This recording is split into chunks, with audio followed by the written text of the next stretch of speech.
Assalamualaikum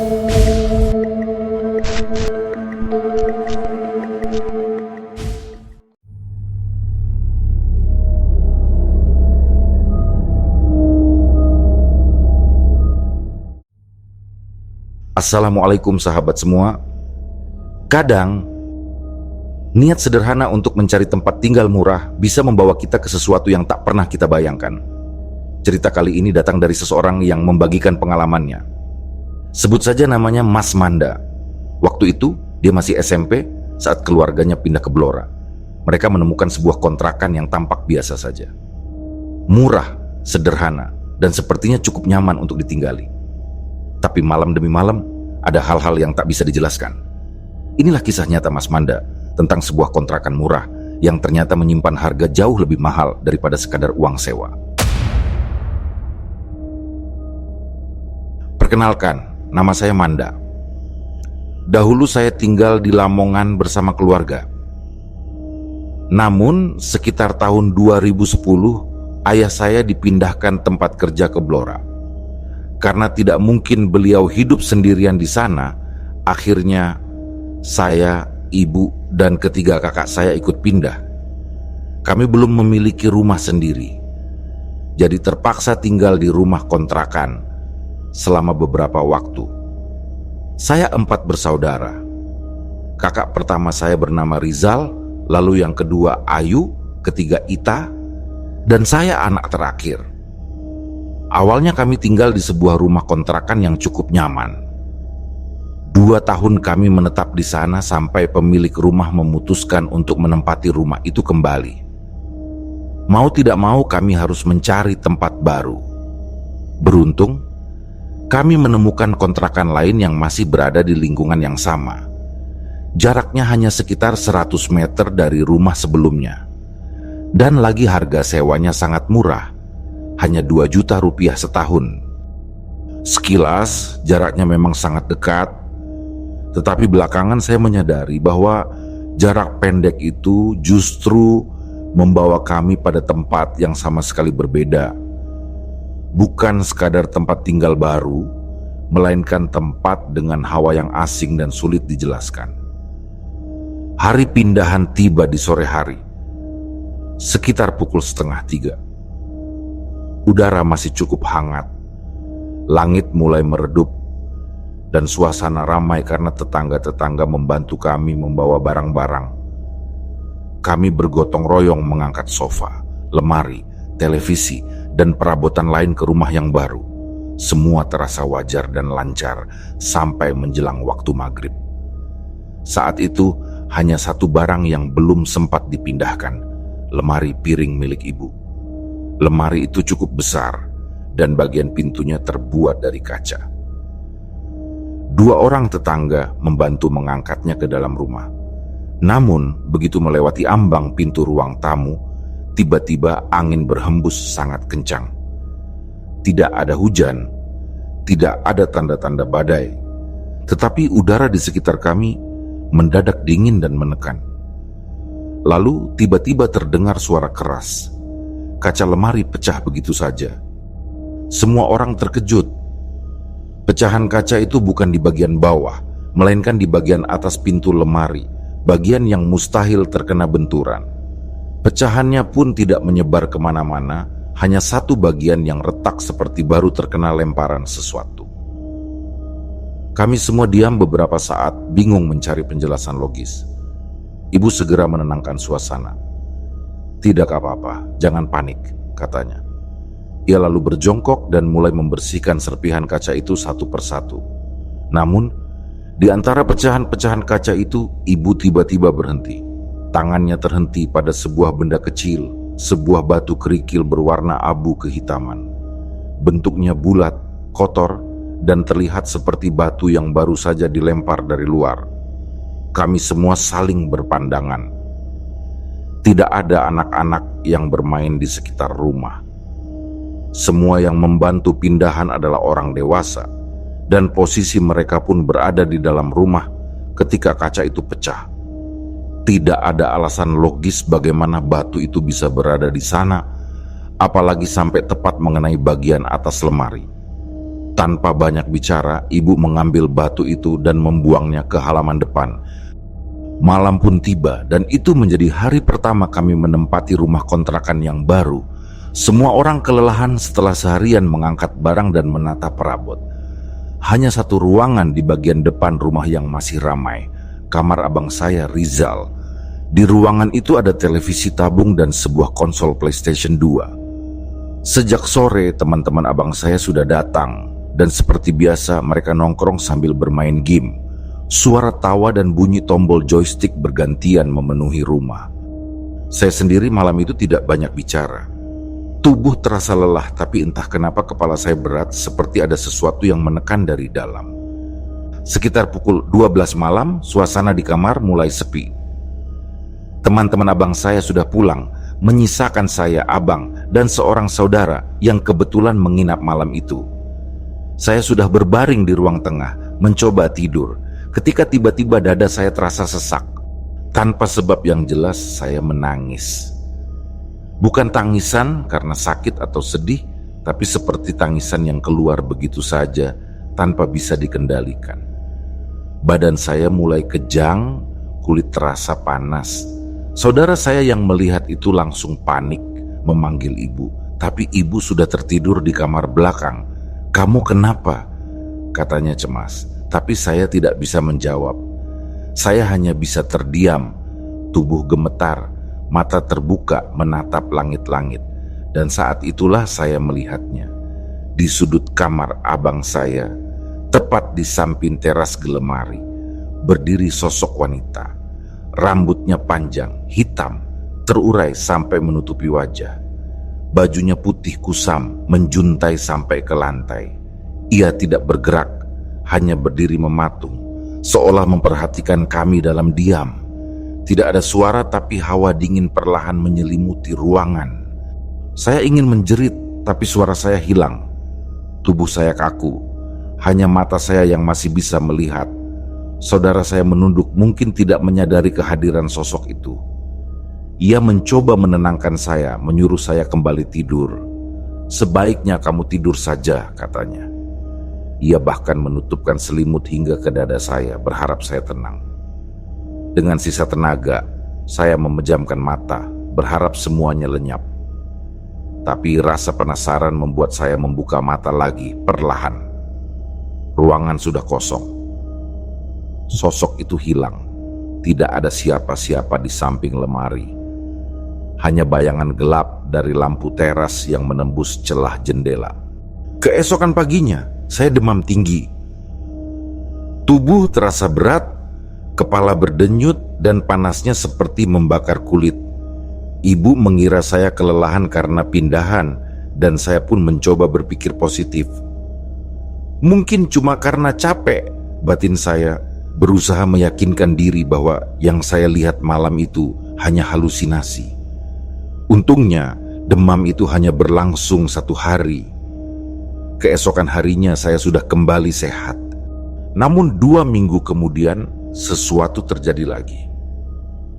Malam itu, abang saya sedang bermain PlayStation bersama saudara kami.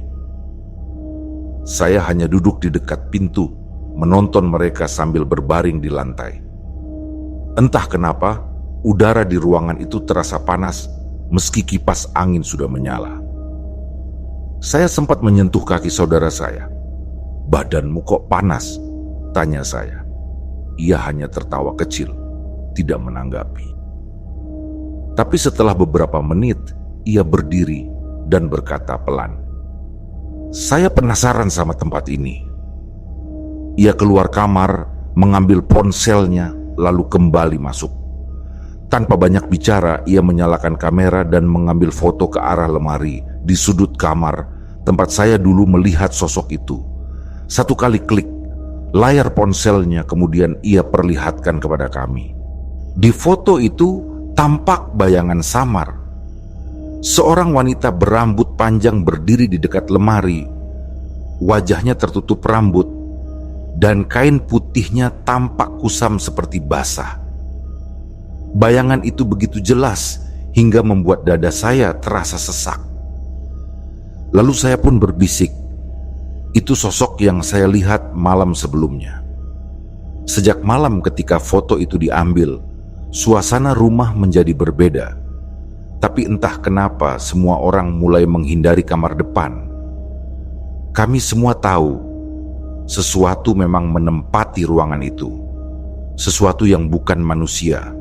Kecurigaan itu akhirnya terbukti 3 hari kemudian. Malam itu, seorang tetangga kami baru pulang dari warung kopi di pinggir jalan, tidak jauh dari rumah. Waktu menunjukkan sekitar pukul 11:30 malam. Udara Blora terasa lembab dan langit malam pekat tanpa bintang. Ia berjalan santai melewati rumah kami. Tapi langkahnya berhenti begitu saja di depan jendela kamar abang saya, Rizal. Kamar itu menghadap ke jalan dan memang tidak pernah diberi tirai. Dari luar, isi kamarnya terlihat jelas ketika lampu di dalam masih menyala. Menurut cerita tetangga itu, ia sempat menoleh sekilas dan melihat abang saya sedang tidur pulas. Tapi bukan itu yang membuatnya berhenti. Di sebelah tubuh abang saya ada sosok lain. Sosok wanita berpakaian putih sedang berbaring, memeluknya dari belakang. Rambutnya panjang, menutupi wajah, menjuntai sampai ke dada abang saya. Tetangga itu kaget, tapi tidak langsung menjerit. Ia hanya berdiri mematung di depan pagar beberapa detik, memastikan apa yang dilihatnya benar. Setelah yakin, ia melangkah cepat pulang ke rumah, menutup pintu rapat-rapat, dan malam itu juga ia tidak bisa tidur. Keesokan paginya, kabar itu sudah menyebar ke warga sekitar. Di kampung, berita seperti itu cepat sekali beredar. Abang saya sampai didatangi langsung oleh tetangga yang melihat kejadian itu. Namanya Mbah Badan, orang tua yang rumahnya hanya berjarak 2 rumah dari kontrakan kami. "Semalam kamu tahu enggak kalau tidurmu dipeluk perempuan?"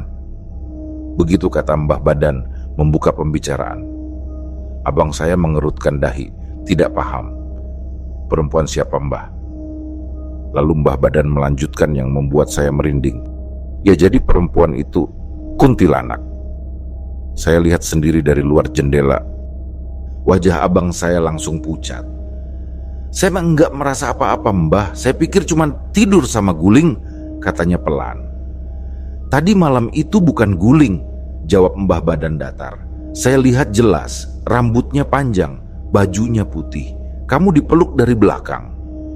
Setelah mendengar itu, abang saya tidak berani tidur sendirian lagi. Malam-malam berikutnya, kamar depan selalu ramai karena ia mengajak teman-temannya untuk menginap sambil bermain PlayStation.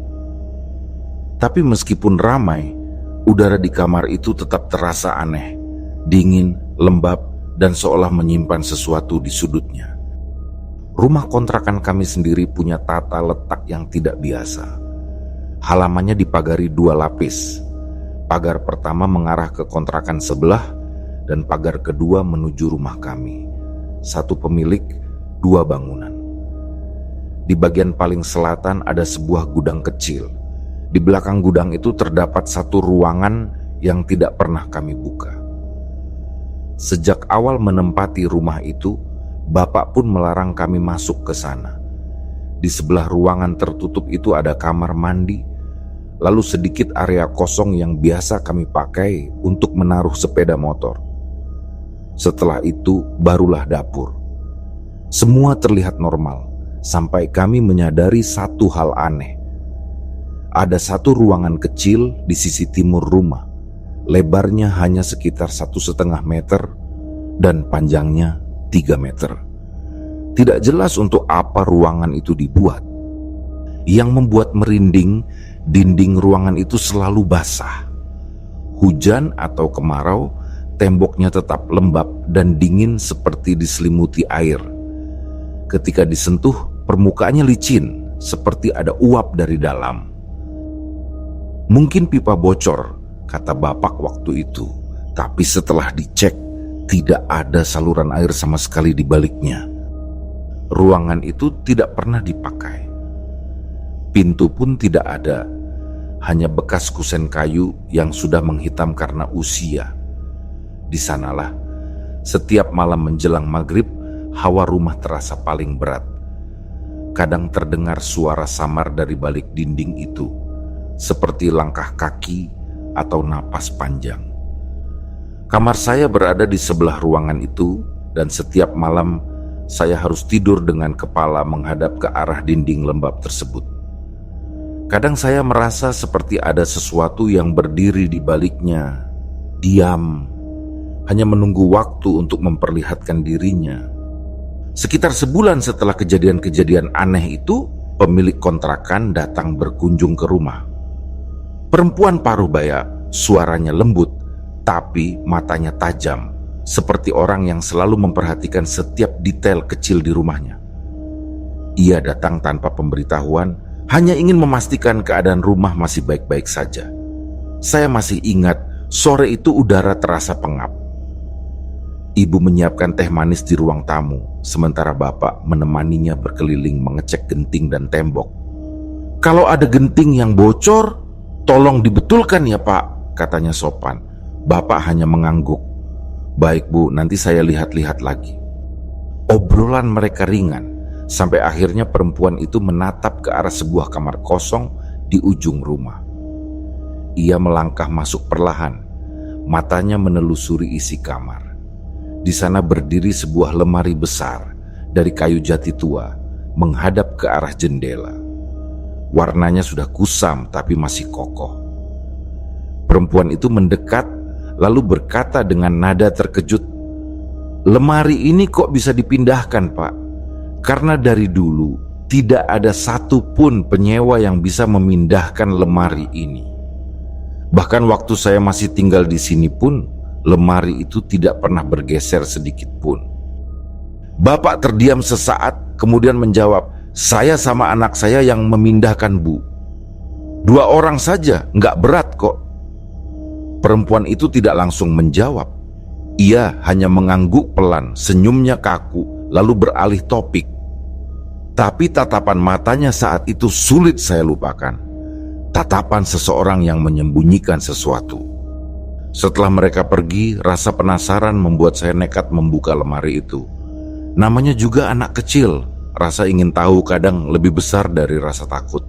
Saya pelan-pelan menarik gagang pintunya. Suara engsel tua terdengar berat, dan aroma debu menyeruak dari dalam. Di dalam lemari itu tidak banyak barang. Hanya beberapa sekat kayu dan sebuah kain putih terlipat rapi di bagian tengah. Kain itu tampak bersih tapi sudah berdebu. Saya menatapnya cukup lama. Kain putih yang tampak biasa itu entah kenapa membuat dada saya sesak. Ada perasaan tidak nyaman yang sulit dijelaskan. Dengan tangan gemetar, saya menutup pintu lemari perlahan. Malam harinya, rumah terasa lebih sunyi dari biasanya. Bapak sedang menonton bola di ruang depan. Saya dan ibu sudah di kamar, hanya mendengar samar-samar suara komentator dari televisi. Sekitar pukul 11 malam, tiba-tiba listrik padam. Gelap total. Bapak keluar rumah untuk memastikan, dan ternyata bukan cuma rumah kami, seluruh lingkungan ikut padam. Setelah memastikan keadaan aman, Bapak kembali ke ruang tamu dan duduk di kursi. Tapi belum sempat menyalakan lilin, televisi yang tadi mati tiba-tiba menyala sendiri. Layar menyala redup, menampilkan gambar semut-semut berisik tanpa suara. Padahal listrik belum juga menyala. Bapak tertegun beberapa detik, lalu tertawa kecil, mencoba menepis rasa tidak enak di dadanya.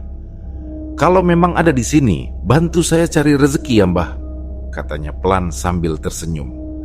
Candaan ringan yang tidak pernah kami duga akan dibalas. Dari atas plafon terdengar suara pelan, seperti langkah kaki. Bapak langsung menoleh ke atas, wajahnya berubah. Tanpa berkata apapun, ia mematikan televisi dengan mencabut stop kontak dan masuk ke kamar. Malam berikutnya, suasana rumah masih terasa aneh. Entah kenapa, setiap kali menjelang tengah malam, udara di dapur terasa lembab dan berat, seperti ada sesuatu yang diam di sana.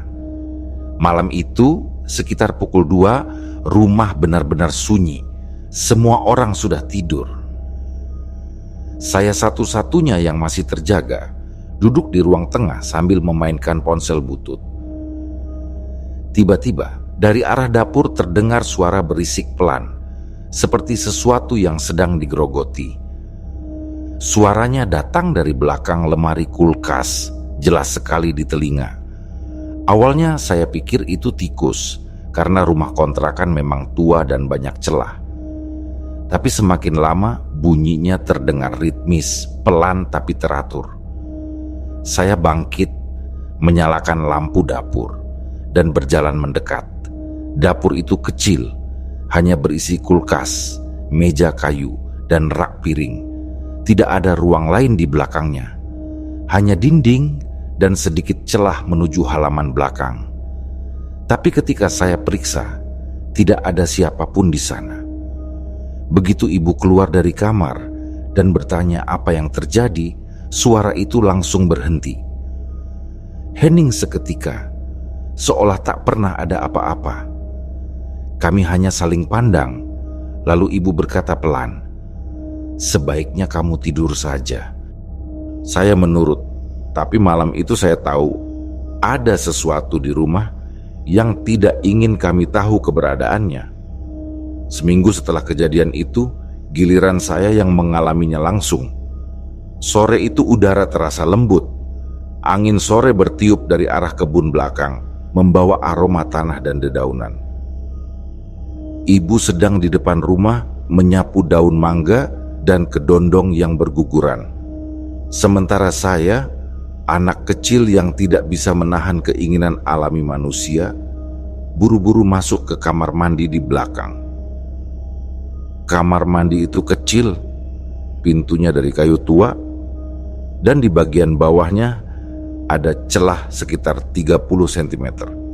Saat itu saya duduk santai di kloset, tak berpikir apa-apa. Sampai tiba-tiba dari celah bawah pintu sesuatu bergerak. Sebuah tangan muncul perlahan dari sisi kanan pintu. Kulitnya hitam pekat, jari-jarinya panjang, kukunya tajam, dan di punggung tangannya tumbuh bulu-bulu kasar. Tangan itu bergerak pelan, seperti meraba mencari sesuatu di dalam kamar mandi. Darah saya seakan berhenti mengalir. Saya terpaku, tak mampu berteriak. Baru setelah beberapa detik saya sadar dan menjerit sekeras-kerasnya memanggil ibu. Dari depan terdengar suara ibu menjawab, tapi suaranya jauh. Saya tahu apapun yang ada di balik pintu itu bukan ibu saya. Saking paniknya, saya menyiram tangan itu dengan gayung berisi air. Airnya mengenai lantai, tapi tangan itu tidak basah. Kulit hitamnya tetap kering. Saya siram lagi dan lagi, tapi hasilnya sama. Tangan itu hanya diam di tempat. Akhirnya saya bangkit, terburu-buru menyelesaikan urusan saya, dan dengan tangan gemetar saya kenakan celana. Ketika saya beranikan diri menunduk lagi, tangan itu sudah tidak ada. Hanya celah pintu yang gelap dan dingin. Saya langsung berlari keluar kamar mandi, menembus lorong menuju ruang depan. Nafas saya tersengal, dada saya sesak karena takut. Ibu menatap saya heran. Saya menceritakan semuanya dengan terbata-bata, tapi beliau hanya tersenyum kecil dan berkata, "Iya, tadi itu ibu yang ngintip. Ibu cuma bercanda." Saat itu saya percaya, atau setidaknya berusaha untuk percaya. Tapi bertahun-tahun kemudian, ketika saya mengingat kembali peristiwa itu, saya tahu ibu tidak sedang bercanda malam itu. Ia hanya berusaha menenangkan anak kecil yang baru melihat sesuatu yang tidak seharusnya dilihat. Suatu malam menjelang maghrib, langit Blora mulai berwarna oranye keunguan, dan suara azan dari musola di dekat rumah sudah mulai terdengar. Tapi seperti anak-anak kebanyakan, saya belum ingin pulang. Di depan rumah ada lapangan kecil dan sebuah toko bangunan yang sudah tutup sejak sore. Di sanalah saya dan 4 orang teman bermain lempar-lemparan sandal, tertawa tanpa beban. Permainan sederhana itu berubah ketika salah satu teman melempar sandal mengenai saya. Saya kesal, lalu melempar balik dengan sekuat tenaga. Tapi lemparan itu meleset. Sandal yang saya lempar malah terbang tinggi dan jatuh melewati pagar toko bangunan, tepat di antara tumpukan semen dan besi tua di dalam. Saya berusaha mengambilnya. Awalnya dengan tangan, tapi tak terjangkau. Lalu saya mencari kayu panjang, namun tetap tidak bisa. Akhirnya, saya memutuskan untuk memanjat pagar itu. Pagar toko bangunan itu tinggi, sekitar 2 meter, terbuat dari besi tua berkarat. Saya menapaki batang besi satu persatu, perlahan naik sambil menahan napas. Ketika saya hampir sampai di puncak, angin berhembus pelan. Udara sore terasa ganjil, seperti tiba-tiba menjadi lebih dingin. Dari arah belakang, seolah ada seseorang yang berdiri sangat dekat. Saya tidak menoleh, hanya bisa merasakan keberadaannya. Lalu, tanpa peringatan, sesuatu mendorong punggung saya keras sekali. Tubuh saya terhempas ke depan, tapi anehnya saya sempat melihat ke belakang saat terjatuh. Di sana berdiri sosok wanita. Rambutnya panjang, berponi, lurus, sampai menutupi dada. Ia mengenakan pakaian hitam yang lusuh dan kulit wajahnya pucat kebiruan. Bibirnya tersenyum lebar, tapi yang membuat saya nyaris kehilangan akal adalah tangannya. Kedua tangannya berlumuran darah segar, menetes perlahan ke tanah. Ia menatap saya sambil tersenyum, dan sebelum tubuh saya menghantam tanah, saya sempat melihat gerak bibirnya, seperti mengucapkan sesuatu. Saya jatuh dengan posisi terbalik, dengan wajah lebih dulu menghantam permukaan keras. Sakitnya luar biasa. Saya merasa gigi depan saya patah, bibir robek, dan darah mengalir dari mulut. Dunia seketika berputar, pandangan saya kabur. Untungnya, salah satu teman abang saya melihat kejadian itu dari kejauhan. Ia berlari sambil berteriak meminta tolong. Warga datang membantu mengangkat tubuh saya yang sudah lemas. Saya dibawa pulang dengan wajah penuh darah. Ibu panik, langsung menangis. Tapi di sela tangisnya, ia malah memarahi saya. "Kamu kenapa sih maghrib-maghrib masih main di luar?" Malam itu, karena khawatir ada tulang yang patah, ibu membawa saya ke seorang tukang pijat di seberang desa. Tukang pijat itu seorang nenek tua, rambutnya putih semua, kulitnya keriput tapi tatapannya tajam. Rumahnya sederhana, hanya diterangi lampu minyak. Saya berbaring di tikar pandan. Nenek itu mulai mengurut pelan, sambil membaca doa-doa yang saya tidak mengerti. Suaranya bergetar, kadang berhenti di tengah-tengah kalimat, seolah ada sesuatu yang mengganggunya. Setelah beberapa saat, ia berhenti dan diam cukup lama. Kemudian, dengan suara lirih, ia berkata kepada ibu saya, anaknya tadi hampir dibawa ke alam mereka. Dia minta anak ini. Untung tadi belum sempat. Ibu langsung pucat, matanya berkaca-kaca. Siapa yang mau ambil anakku, Nek? Nenek itu tidak menjawab, hanya menatap saya lama. Lalu ia menggambarkan sosoknya.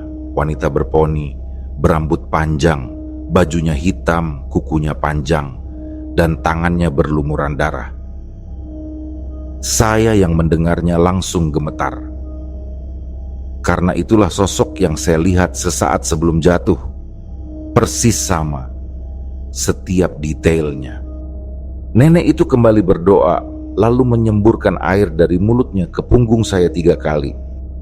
Setelah itu ia menepuk bahu saya dan berkata pelan, Sekarang dia sudah pergi, tapi jangan keluar rumah waktu maghrib. Ingat itu. Kami pulang malam itu dengan suasana sunyi. Di perjalanan, hanya suara jangkrik yang terdengar. Di rumah, ibu tidak banyak bicara. Ia hanya memandangi saya lama, lalu berkata, "Pelan, mulai sekarang kalau maghrib, kamu di rumah saja. Jangan pernah keluar rumah." Sekitar sebulan setelah insiden itu, suatu sore menjelang maghrib, Bapak duduk di depan rumah bersama ibu dan kakak saya. Udara masih hangat, langit berwarna oranye pudar. Di depan rumah hanya ada 2 pohon, kedondong dan mangga. Tidak ada pohon besar lain, apalagi beringin. Saat itu suasana begitu biasa sampai terdengar bunyi dari arah jendela depan. Sebuah benda kecil mengenai kaca, memantul keras. Bapak spontan berdiri, menatap ke arah jendela. Di lantai, ia menemukan biji kecil berwarna hitam kecoklatan. Bentuknya seperti biji pohon beringin. "Dari mana ini?" gumam Bapak. Ia mengambil biji itu, membuka pintu, lalu melemparkannya ke halaman depan. Tapi baru beberapa detik, suara itu terdengar lagi. Biji yang sama, entah bagaimana, kembali menghantam kaca jendela di tempat yang sama. Bapak menatap benda itu lama, lalu berkata pelan, "Ini sudah tidak beres." Ia mengambil biji itu lagi, menggenggamnya erat, lalu membacakan shalawat dan Al-Fatihah sebelum melemparkannya sejauh mungkin ke arah jalan. Setelah itu, rumah menjadi sunyi. Keesokan harinya, keluarga berdiskusi dengan pemilik rumah. "Mungkin pohon kedondong di depan itu penyebabnya," kata Bapak. "Sebaiknya pohon itu ditebang saja." Pemilik rumah mengizinkan dan warga sekitar ikut membantu. Besok paginya, sekitar 10 orang datang. Beberapa membawa gergaji mesin, sebagian lain membantu menarik batang agar tidak jatuh ke arah rumah tetangga. Pohon kedondong itu besar, batangnya setebal pelukan orang dewasa, daunnya rimbun. Ketika gergaji mulai memotong batang bagian bawah, suara mesin berdengung keras menembus udara pagi. Saat batang hampir putus, 6 orang menarik tali besar yang sudah diikatkan di bagian atas pohon. Tepat saat pohon mulai tumbang, salah satu warga yang berdiri di belakang terpeleset. Kepalanya membentur batu besar di tanah, darah langsung mengalir dari pelipisnya. Pohon tumbang bersamaan dengan jeritan panik orang-orang di sekitar. Untungnya, batang besar itu tidak menimpa siapapun. Beberapa tetangga yang masih percaya pengobatan tradisional segera mencari bekicot di kebun belakang. Cangkangnya dipecah, cairan dari tubuhnya diteteskan ke luka si korban. Aneh, darahnya benar-benar berhenti beberapa menit kemudian. Namun keanehan tidak berhenti di situ. Orang yang mengoperasikan gergaji dan tetangga kami juga mendadak jatuh sakit malam itu. Badannya panas tinggi, wajahnya pucat, dan ia menggigil terus-menerus selama 3 hari.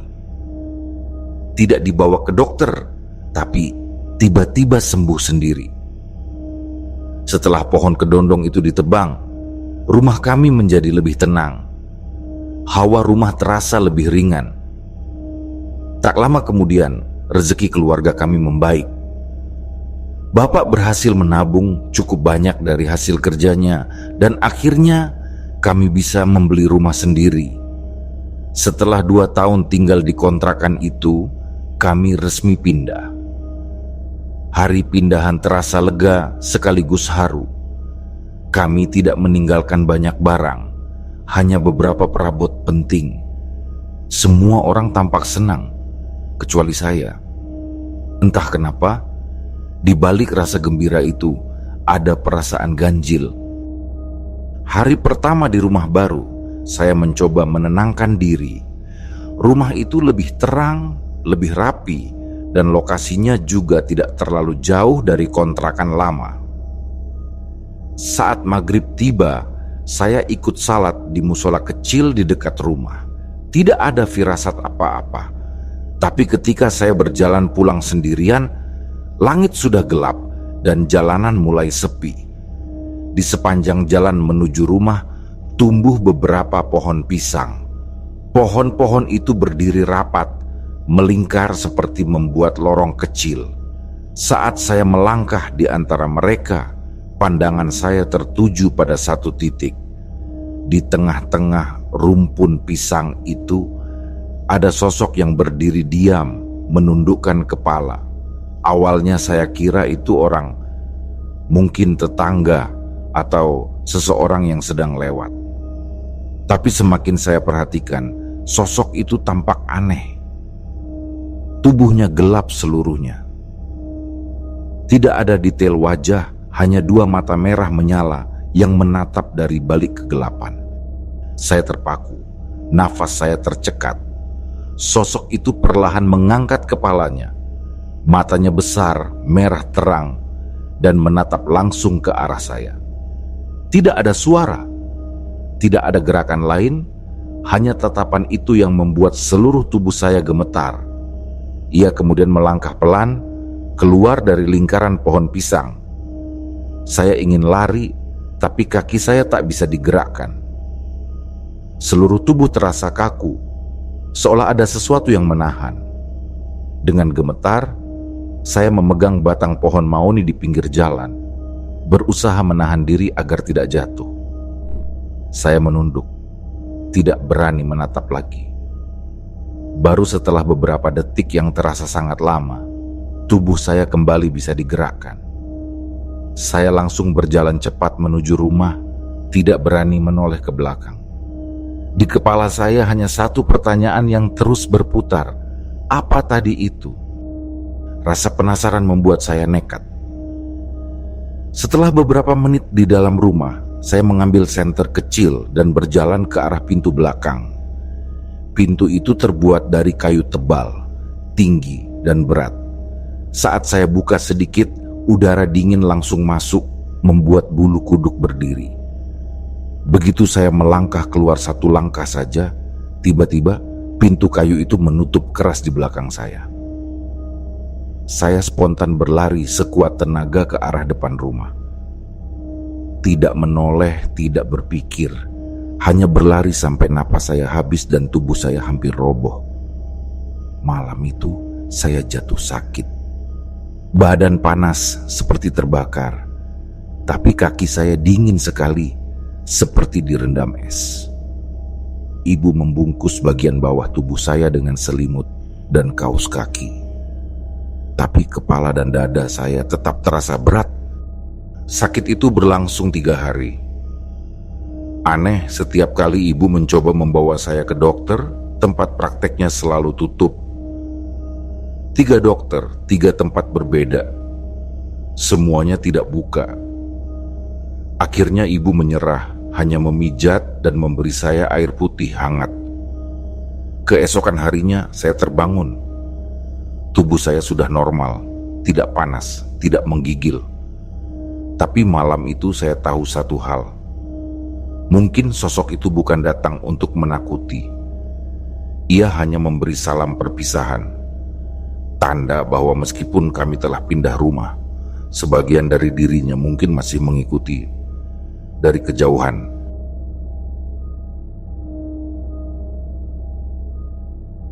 Demikianlah kisah yang kami bawakan ini. Semoga kisah ini dapat menghibur teman-teman semua dan diharapkan cerita ini bisa bermanfaat. Baiklah, terima kasih untuk teman-teman yang telah mendengarkan cerita ini dan juga yang telah mendukung channel ini. Semoga kebaikan yang dilakukan teman-teman dibalas oleh Allah Subhanahu wa Ta'ala dengan hal-hal yang lebih baik dan lebih bermanfaat dalam kehidupan. Saya mohon maaf apabila ada kesalahan dalam perkataan ataupun pengucapan dalam menceritakan kisah ini. Sampai jumpa lagi di kisah kami berikutnya.